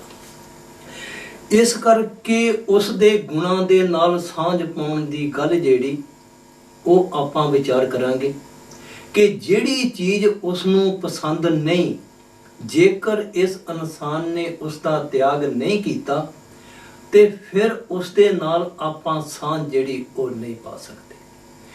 ਭਗਵਾਨ ਵਾਲਮੀਕ ਜੀ ਦੀ ਬਾਣੀ ਲੈ ਲਈਏ, ਚਾਹੇ ਆਪਾਂ ਕਿਸੇ ਹੋਰ ਮਹਾਤਮਾ ਦੀ ਬਾਣੀ ਲੈ ਲਈਏ, ਹਰੇਕ ਮਹਾਤਮਾ ਨੇ ਆਪਣੀ ਬਾਣੀ ਦੇ ਅੰਦਰ ਇਸ ਚੀਜ਼ ਬਾਰੇ ਇਸ਼ਾਰਾ ਕੀਤਾ ਕਿ ਵੀ ਸਾਂਝ ਪਾਉਣ ਦੇ ਲਈ ਉਸ ਦੇ ਗੁਣਾਂ ਨੂੰ ਜਿਹੜਾ ਉਹ ਧਾਰਨ ਕਰਨਾ ਪਵੇਗਾ। ਗੁਣਾਂ ਨੂੰ ਧਾਰਨ ਨਹੀਂ ਕੀਤਾ ਤੇ ਜਿਸ ਤਰ੍ਹਾਂ ਭੈਣ ਜੀ ਇਸ਼ਾਰਾ ਦੇ ਗਏ, ਬਾਹਰਲੀ ਉਦਾਹਰਨ ਦੇ ਕੇ ਆਪਣੇ ਸਾਹਮਣੇ ਉਹਨਾਂ ਨੇ ਇਸ ਚੀਜ਼ ਨੂੰ ਸਪਸ਼ਟ ਕੀਤਾ ਕਿ ਇੱਕ ਬਾਪ ਹੋਵੇ ਨਾ ਤੇ ਉਸ ਦਾ ਮੰਜਾ ਜਿਹੜਾ ਉਹ ਗਰਮੀ ਦੇ ਵਿੱਚ ਆ, ਤੇ ਮਾਂ-ਬਾਪ ਇਹ ਗੱਲ ਆਖ ਰਿਹਾ ਕਿ ਭਾਈ ਗਰਮੀ ਆ, ਉਸ ਦਾ ਮੰਜਾ ਜਿਹੜਾ ਉਹ ਚੱਕ ਕੇ ਛਾਵੇਂ ਕਰ ਦਿਓ, ਤੇ ਸਾਰਾ ਦਿਨ ਆਪਾਂ ਉਸ ਮੰਜੇ ਦੇ ਚੱਕਰ ਕੱਟੀ ਜਾਈਏ ਲੇਕਿਨ ਉਸ ਦੀ ਗੱਲ ਨੂੰ ਨਾ ਮੰਨੀਏ ਤੇ ਫਿਰ ਆਪਾਂ ਮਾਂ-ਬਾਪ ਨੂੰ ਖੁਸ਼ ਨਹੀਂ ਕਰ ਸਕਦੇ। ਸਾਂਝ ਗੁਰੂ ਨਾਲ ਪਾਉਣੀ। ਗੁਰੂ ਕੀ ਕਹਿੰਦਾ? ਸਭ ਤੋਂ ਪਹਿਲੀ ਚੀਜ਼ ਆਪਾਂ ਨੂੰ ਗੁਰੂ ਇਹ ਦੱਸਦਾ ਕਿ ਵੀ ਉਹ ਮਾਲਕ ਜਿਹੜਾ ਉਹ ਇਸ ਇਨਸਾਨ ਦੇ ਸਰੀਰ ਦੇ ਜਿਹੜਾ ਉਹ ਅੰਦਰ ਆ। ਹੁਣ ਆਪਾਂ ਥੋੜੀ ਜਿਹੀ ਜੇਕਰ ਮਨ ਦੇ ਨਾਲ ਖੁੱਲੇ ਦਿਲ ਨਾਲ ਵਿਚਾਰ ਕਰਕੇ ਦੇਖੀਏ ਕਿ ਆਪਾਂ ਕਦੇ ਆਪਣੇ ਗੁਰੂ ਘਰਾਂ ਦੇ ਵਿੱਚ ਜਾਈਏ ਨਾ, ਆਪਣੇ ਬੱਚਿਆਂ ਦੇ ਆਪਾਂ ਵੈਸੇ ਜਿਸ ਤਰ੍ਹਾਂ ਦੀ ਬਰਥਡੇ ਵਗੈਰਾ ਜਾਂ ਹੋਰ ਕੋਈ ਇਹੋ ਜਿਹਾ ਮੌਕਾ ਹੋਵੇ ਤੇ ਕੇਕ ਲੈ ਕੇ ਜਾਈਏ, ਤੇ ਆਪਾਂ ਨੂੰ ਪਤਾ ਕਿ ਉਥੋਂ ਦੀ ਮੈਨੇਜਮੈਂਟ ਜਿਹੜੀ ਆ ਜਾਂ ਜਿਹੜੇ ਗ੍ਰੰਥੀ ਸਾਹਿਬਾਨ ਆ ਉਹ ਆਪਾਂ ਨੂੰ ਪੁੱਛ ਲੈਂਦੇ ਕਿ ਜੀ ਇਹ ਕੇਕ ਜਿਹੜਾ ਤੁਸੀਂ ਲੈ ਕੇ ਆਏ ਇਹ ਐਗਲੈਸ ਆ। ਕਦੇ ਵਿਚਾਰ ਕੀਤੀ ਇਸ ਤਰ੍ਹਾਂ ਕਿਉਂ? ਇਸ ਕਰਕੇ ਕਿ ਜਿਹੜੀ ਚੀਜ਼ ਉਸ ਕੇਕ ਦੇ ਵਿੱਚ ਮਿਕਸ ਆ ਨਾ, ਉਹ ਉਸ ਗੁਰੂ ਨੂੰ ਜਿਹੜੀ ਉਹ ਪਸੰਦ ਨਹੀਂ। ਇਸ ਨੂੰ ਕਹਿੰਦੇ ਗੁਣਾਂ ਨਾਲ ਜਿਹੜੀ ਉਹ ਸਾਂਝ ਪਾਉਣੀ। ਮਨ ਦੇ ਅਧੀਨ ਆ ਕੇ ਆਪਾਂ ਕੀ ਕਰਦੇ? ਇਹ ਇਨਸਾਨ ਸਸਤੇ ਤੋਂ ਸਸਤਾ ਕਹਿ ਲਓ, ਸੌਖੇ ਤੋਂ ਸੌਖਾ ਕਹਿ ਲਓ, ਉਹ ਢੰਗ ਤਰੀਕਾ ਤੇ ਸਾਧਨ ਲੱਭਣ ਦੀ ਜਿਹੜੀ ਉਹ ਕੋਸ਼ਿਸ਼ ਕਰਦਾ ਕਿ ਵੀ ਉਸ ਗੁਰੂ ਘਰ ਦੀ ਚਾਰ ਦੀਵਾਰੀ ਦੇ ਅੰਦਰ ਤੇ ਉਹ ਕਾਨੂੰਨ ਜਿਹੜਾ ਉਹ ਲਾਗੂ ਆ। ਤੇ ਉਸ ਗੁਰੂ ਘਰ ਦੀ ਚਾਰ ਦੀਵਾਰੀ ਤੋਂ ਬਾਹਰ ਜਿਸ ਤਰ੍ਹਾਂ ਆਪਾਂ ਗੱਲ ਕਰ ਰਹੇ ਜੋ ਮਰਜ਼ੀ ਕਰੀ ਜਾਈਏ, ਜੇਕਰ ਮਨ ਦਾ ਧੋਖਾ ਨਹੀਂ ਤੇ ਫਿਰ ਇਸ ਨੂੰ ਆਪਾਂ ਕੀ ਆਖ ਸਕਦੇ। ਗੁਰੂ ਘਰ ਨੇ ਬਾਣੀ ਅੰਦਰ ਕੀ ਫਰਮਾਇਆ, ਕਹਿੰਦੇ ਜਲ ਥਲ ਮਹੀਲ ਪੂਰੇ। ਆ ਗੁਰੂ ਘਰ ਦੀ ਬਾਣੀ, ਉਸ ਬਾਣੀ ਦੇ ਅੰਦਰ ਇਹ ਚੀਜ਼ ਲਿਖੀ ਤੇ ਜੇਕਰ ਉਸ ਬਾਣੀ ਨੂੰ ਸਿਰਫ ਆਪਾਂ ਮੱਥਾ ਹੀ ਟੇਕਿਆ ਨਾ ਤੇ ਉਸ ਦੇ ਵਿੱਚ ਜੋ ਲਿਖਿਆ ਉਹ ਆਪਣੀ ਸਮਝ ਵਿੱਚ ਨਹੀਂ ਪਿਆ ਤੇ ਸਾਰੀ ਜ਼ਿੰਦਗੀ ਆਪਾਂ ਗੁਰਪੁਰਬ ਮਨਾਈ ਜਾਈਏ, ਉਸ ਦੀ ਬਾਣੀ ਤੋਂ ਆਪਾਂ ਫਾਇਦਾ ਜਿਹੜਾ ਉਹ ਨਹੀਂ ਉਠਾ ਸਕਦੇ। ਕੀ ਫਰਮਾਇਆ ਬਾਣੀ ਅੰਦਰ, ਕਹਿੰਦੇ ਜਲ ਥਲ ਮਹੀਲ ਪੂਰਿਆ, ਰਬੇ ਆ ਵਿੱਚ ਬਣਾ ਸੋ ਪ੍ਰਭ ਚੇਤਨਾ ਅਵਈ, ਕਿਤੜਾ ਦੁੱਖ ਕਣਾ। ਗੁਰੂ ਘਰ ਨੇ ਆਪਣੀ ਬਾਣੀ ਦੇ ਅੰਦਰ ਜਿਹੜਾ ਉਸ ਦੇ ਪ੍ਰਤੀ ਆਪਾਂ ਨੂੰ ਇਸ਼ਾਰਾ ਕੀਤਾ। ਇਸ ਤੋਂ ਅੱਗੇ ਚੱਲ ਕੇ ਮਹਾਤਮਾ ਆਪਾਂ ਨੂੰ ਕੀ ਦੱਸਦੇ ਕਿ ਉਸ ਮਾਲਕ ਦੀ ਬੰਦਗੀ ਕਰਨ ਦਾ ਢੰਗ, ਜੇਕਰ ਬੰਦਗੀ ਜੋ ਉਸਨੇ ਲਿਖੀ ਆ ਨਾ ਉਸ ਨੂੰ ਆਪਾਂ ਸਮਝੇ ਹੀ ਨਹੀਂ ਤੇ ਫਿਰ ਉਸ ਦੇ ਗੁਣਾਂ ਨਾਲ ਆਪਾਂ ਸਾਂਝ ਕਿਸ ਤਰ੍ਹਾਂ ਪਾ ਸਕਦੇ, ਨਹੀਂ ਪਵੇਗੀ।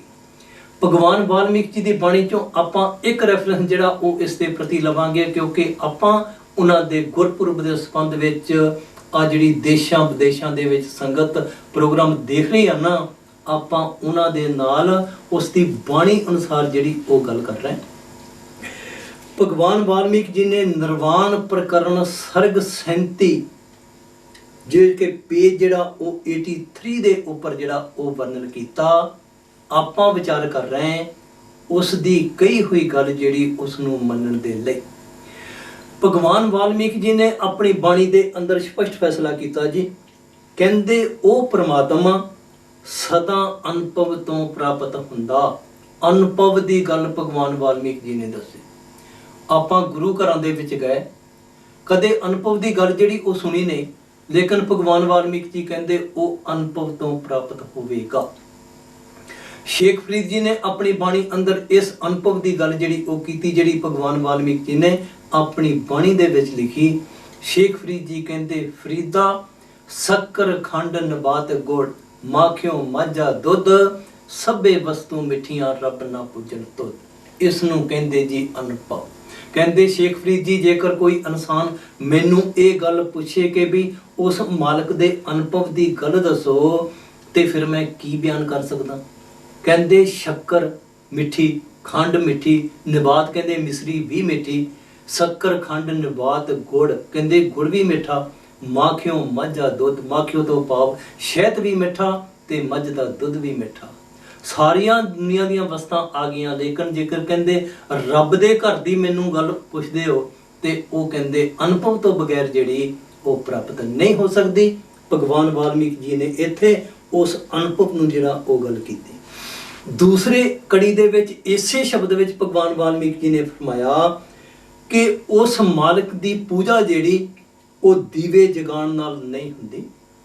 ਤੀਸਰੀ ਕੜੀ ਵਿੱਚ ਭਗਵਾਨ ਵਾਲਮੀਕ ਜੀ ਨੇ ਫਰਮਾਇਆ ਨਾ ਧੂਪ, ਫੁੱਲ, ਚੰਦਨ ਦਾ ਲੇਪ ਅਤੇ ਕੇਸਰ ਨਾਲ ਹੀ ਹੁੰਦੀ ਹੈ। ਹੁਣ ਸਵਾਲ ਇਸ ਚੀਜ਼ ਦਾ, ਗੁਰੂ ਕਹਿੰਦਾ ਇਸ ਚੀਜ਼ ਨੂੰ ਅਪਣਾ ਲਓ, ਉਸ ਮਾਲਕ ਦੀ ਆ ਪੂਜਾ ਜਿਹੜੀ ਉਹ ਨਹੀਂ ਹੈਗੀ ਤੇ ਅਸੀਂ ਉਸ ਪੂਜਾ ਨੂੰ ਅਪਣਾ ਲਿਆ ਤੇ ਫਿਰ ਆਪਾਂ ਉਸ ਦੇ ਗੁਣਾਂ ਦੇ ਨਾਲ ਸਾਂਝ ਨਹੀਂ ਪਾਈ। ਗੁਰੂ ਕਹਿੰਦਾ ਇਸ ਚੀਜ਼ ਚੋਂ ਨਹੀਂ ਮਿਲੇਗਾ। ਅਸੀਂ ਕਹਿੰਨੇ ਵੀ ਦੁਨੀਆ ਦੇ ਲੋਕ ਅਸੀਂ ਉਸ ਚੀਜ਼ ਚੋਂ ਪ੍ਰਾਪਤ ਕਰ ਲੈਣਾ ਤੇ ਫਿਰ ਆਪਾਂ ਗੁਰੂ ਦੇ ਜਿਹੜੇ ਗੁਣ ਆ ਨਾ ਉਹਨਾਂ ਦੇ ਨਾਲ ਸਾਂਝ ਨਹੀਂ ਪਾਈ। ਤੀਸਰੀ ਕੜੀ ਦੇ ਵਿੱਚ ਭਗਵਾਨ ਵਾਲਮੀਕੀ ਨੇ ਅੱਗੇ ਚੱਲ ਕੇ ਕੀ ਫਰਮਾਇਆ, ਕਹਿੰਦੇ ਉਸ ਦੇਵ ਦਾ ਪੂਜਨ, ਕਹਿੰਦੇ ਆਤਮ ਦੇਵ ਦਾ ਧਿਆਨ ਕਰਨਾ ਹੀ ਉਸ ਦਾ ਪੂਜਨ ਜਿਹੜਾ ਉਹ ਆਖਿਆ ਜਾ ਸਕਦਾ। ਕਹਿੰਦੇ ਧੂਪ, ਦੀਪ ਤੇ ਪੂਜਾ ਦੀ ਸਾਰੀ ਸਮਗਰੀ ਇਹੀ ਆ। ਕਿਹੜੀ? ਕਹਿੰਦੇ ਆਤਮ ਦੇਵ ਦਾ ਜਿਹੜਾ ਧਿਆਨ। ਕਹਿੰਦੇ ਧਿਆਨ ਹੀ ਉਸ ਦੇਵ ਨੂੰ ਪ੍ਰਸੰਨ ਕਰਦਾ ਅਤੇ ਉਸ ਤੋਂ ਪਰਮਾਨੰਦ ਜਿਹੜਾ ਉਹ ਹਾਸਲ ਹੁੰਦਾ। ਲਾਸਟ ਵਿੱਚ ਅਖੀਰਲੀ ਕੜੀ ਵਿੱਚ ਭਗਵਾਨ ਵਾਲਮੀਕ ਜੀ ਨੇ ਫਰਮਾਇਆ, ਕਹਿੰਦੇ ਹੋਰ ਕਿਸੇ ਤਰੀਕੇ ਦੇ ਨਾਲ ਉਹ ਦੇਵ ਨਹੀਂ ਮਿਲਦਾ। ਕਹਿੰਦੇ ਉਹ ਪਰਮਾਤਮਾ ਜਿਹੜਾ ਕਹਿੰਦੇ ਹੋਰ ਕਿਸੇ ਤਰੀਕੇ ਨਾਲ ਨਹੀਂ ਮਿਲੇਗਾ। ਜਦੋਂ ਬਾਣੀ ਦੀ ਸਮਝ ਆ ਗਈ ਤੇ ਫਿਰ ਆਪਾਂ ਆਖ ਸਕਦੇ ਕਿ ਬਈ ਆਪਾਂ ਉਸ ਦੇ ਗੁਰਪੁਰਬ ਜਿਹੜਾ ਉਸ ਤੋਂ ਫਾਇਦਾ ਜਿਹੜਾ ਉਹ ਉਠਾ ਸਕਦੇ। ਇਸੇ ਤਰੀਕੇ ਦੇ ਨਾਲ ਆਪਾਂ ਗੱਲ ਕਰ ਲਈਏ ਕਿ ਆਪਾਂ ਬਾਣੀ ਨੂੰ ਮੱਥਾ ਕਿਉਂ ਟੇਕਦੇ। ਇਸ ਕਰਕੇ ਟੇਕਦੇ ਕਿ ਉਸ ਬਾਣੀ ਦੇ ਅੰਦਰ ਜਿਹੜੀ ਚੀਜ਼ ਲਿਖੀ ਆ ਨਾ ਉਹ ਸਾਨੂੰ ਜਿਹੜੀ ਉਹ ਪ੍ਰਵਾਨ ਆ, ਤੇ ਜੇਕਰ ਬਈ ਆਪਾਂ ਨੂੰ ਉਹ ਚੀਜ਼ ਪ੍ਰਵਾਨ ਹੀ ਨਹੀਂ ਤੇ ਫਿਰ ਆਪਾਂ ਉਸ ਦੇ ਗੁਣਾਂ ਦੇ ਨਾਲ ਜਿਹੜੀ ਉਹ ਸਾਂਝ ਪਾਉਣੀ ਨਹੀਂ ਆਖ ਸਕਦੇ। ਆ ਭਗਵਾਨ ਵਾਲਮੀਕ ਜੀ ਨੇ ਕੋਈ 6 ਸਰਗ ਜਿਹੜੇ ਆ ਉਹ ਇਸੇ ਚੀਜ਼ ਦੇ ਉੱਪਰ ਲਿਖੇ, ਕਿਉਂਕਿ ਆਪਾਂ ਭਗਵਾਨ ਵਾਲਮੀਕ ਜੀ ਦਾ ਪ੍ਰਗਟ ਦਿਵਸ ਦੇ ਸੰਬੰਧ ਵਿੱਚ ਗੱਲ ਕਰ ਰਹੇ ਹਾਂ।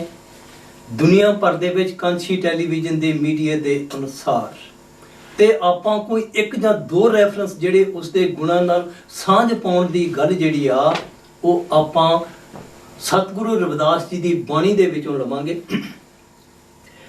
ਸਤਿਗੁਰੂ ਰਵਿਦਾਸ ਜੀ ਨੇ ਆਪਣੀ ਬਾਣੀ ਦੇ ਅੰਦਰ ਇੱਕ ਜਗ੍ਹਾ ਤੇ ਜ਼ਿਕਰ ਕੀਤਾ ਜੀ ਆ ਅੰਮ੍ਰਿਤ ਬਾਣੀ ਜਿਸ ਨੂੰ ਆਪਾਂ ਮੱਥਾ ਟੇਕਦੇ।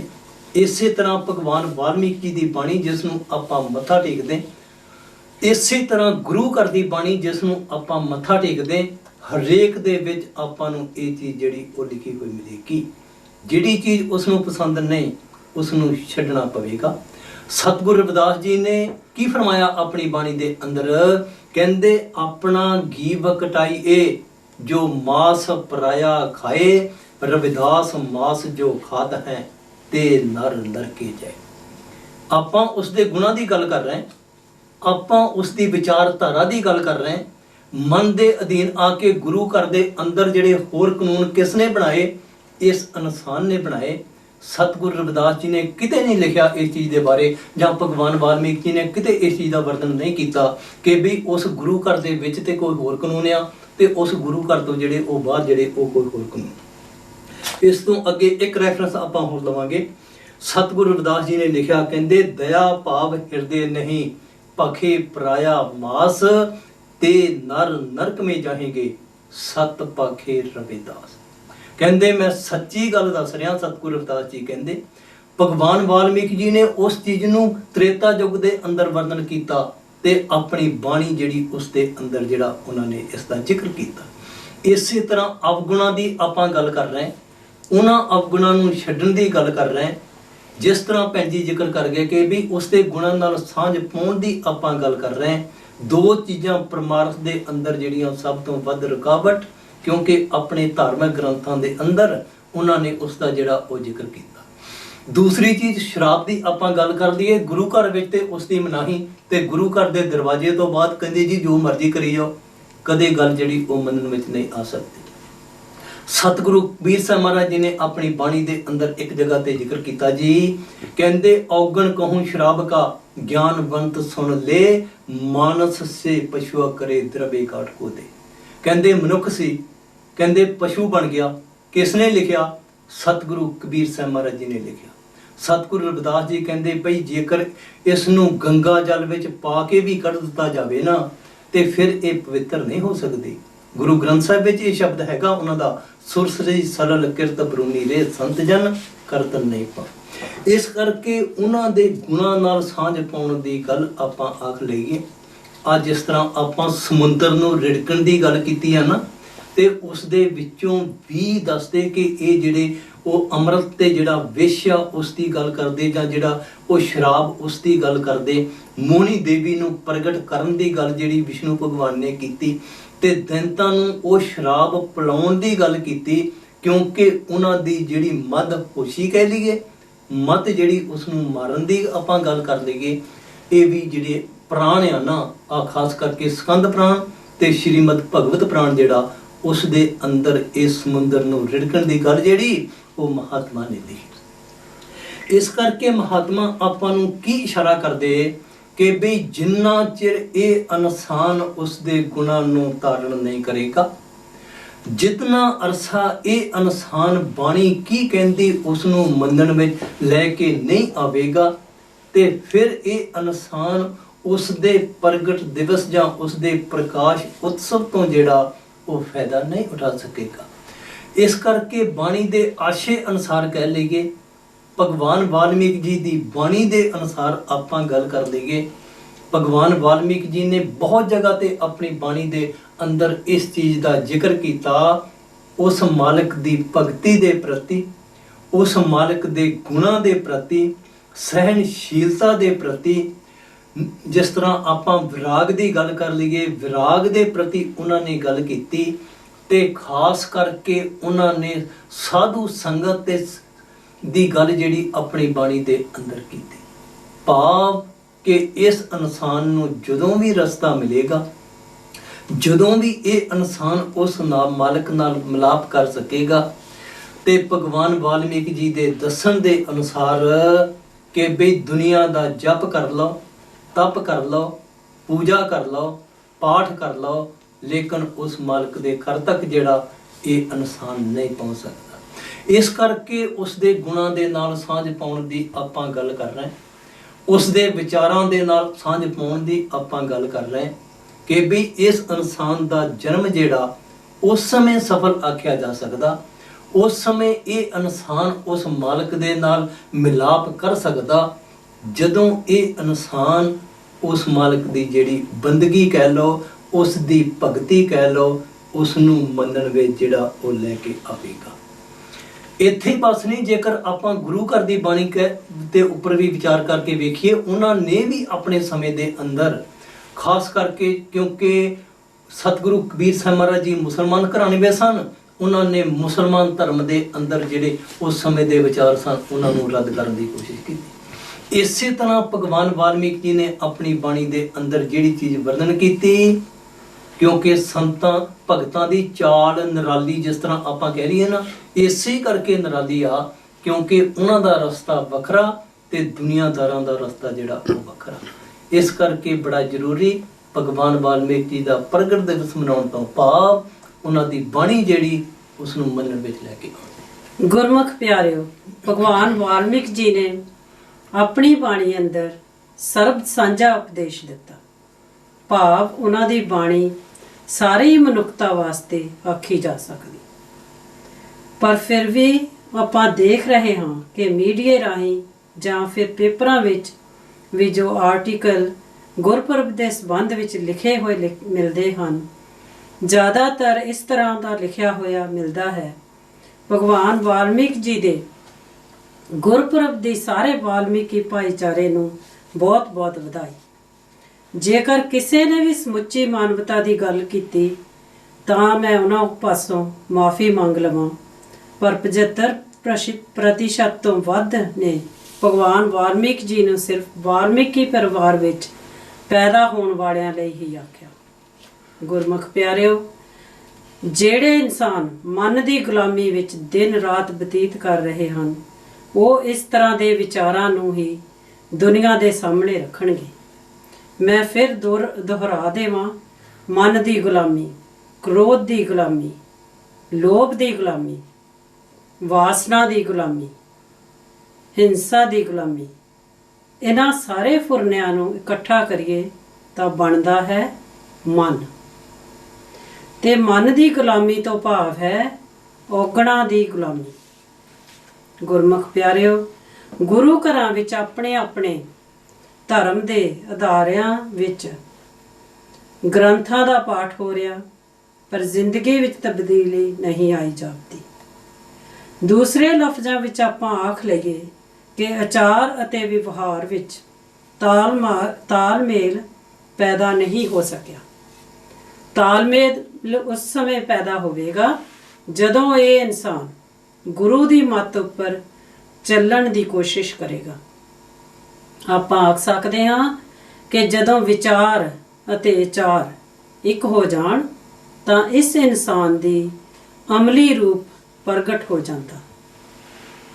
ਸਾਲ ਦੇ ਵਿੱਚ ਇੱਕ ਦਿਨ ਆਪਣੇ ਆਪਣੇ ਗੁਰੂ ਘਰਾਂ ਵਿੱਚ ਗਏ, ਮੱਥਾ ਟੇਕਿਆ ਤੇ ਘਰ ਨੂੰ ਆ ਗਏ। ਇਸ ਨਾਲ ਵਿਚਾਰਾਂ ਵਿੱਚ ਤਬਦੀਲੀ ਨਹੀਂ ਆਵੇਗੀ। ਆਚਾਰ ਵਿੱਚ ਤਬਦੀਲੀ ਆਉਣੀ ਤਾਂ ਬਹੁਤ ਦੂਰ ਦੀ ਗੱਲ ਹੈ। ਮੈਨੂੰ ਸੱਜਣ ਠੱਗ ਦੀ ਗੱਲ ਯਾਦ ਆ ਗਈ।